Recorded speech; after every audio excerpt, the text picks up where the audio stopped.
ग्रहण करने से पहले विचार मन में यह करना है कि किस हेतु इस शरीर का रक्षण पोषण करना है।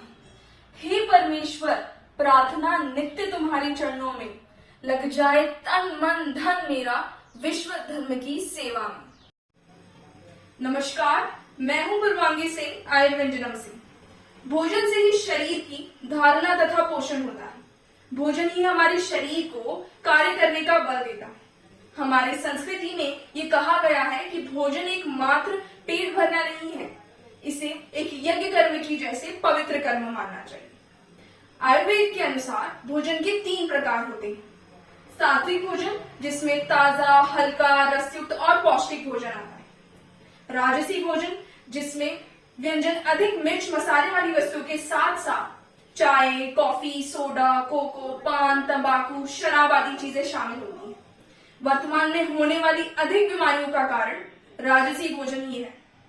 तामसी भोजन, जिसमें मांसाहार, बासा तथा विषम आहार आता है, जो कि व्यक्ति को रोगी व क्रोधी बनाता है। खाना, भोजन, आहार, इन तीनों के अर्थ अलग अलग होते हैं।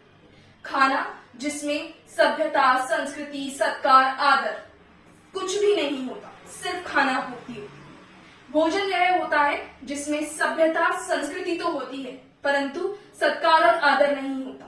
सिर्फ संस्कृति और सभ्यता को कायम रखने के लिए एक दूसरे को खिलाया जाता है। परंतु आहार वह होता है जिसमें सभ्यता, संस्कृति के साथ साथ आदर व सत्कार भी होता है और बार बार आग्रह और प्रत्याग्रह किया जाता है। आहार हमारे शरीर व आत्मा के लिए पूर्ण तरीके से लाभकारी है। हमारे जीवन को स्वस्थ बनाने के लिए हमारा खान पान पूर्ण नियोजित होना चाहिए। हमारे देश के संत अनावश्यक खाने से बचते थे। वे सिर्फ उतना ही खाते थे जितनी शरीर को आवश्यकता होती है। कारण अनायोजित खाने से व्यक्ति का शरीर रोगी व आलसी बन जाता है। हमारा देश युवा पीढ़ी पर निर्भर करता है, इसलिए उनका स्वास्थ्य और सुदृढ़ होना चाहिए। 10 से 19 वर्ष की आयु के बच्चों में शारीरिक, मानसिक, मनोसामाजिक एवं भावनात्मक परिवर्तन होते हैं।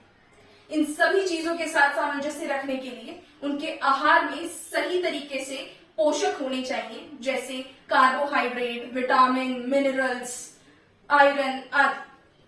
तभी हम अपना देश स्वस्थ। इन सभी चीजों के साथ सामंजस्य रखने के लिए हमें उनके आहार में सही मात्रा में पोषक, जैसे carbohydrate, vitamin, minerals, protein, iron आदि चीजें शामिल होनी चाहिए।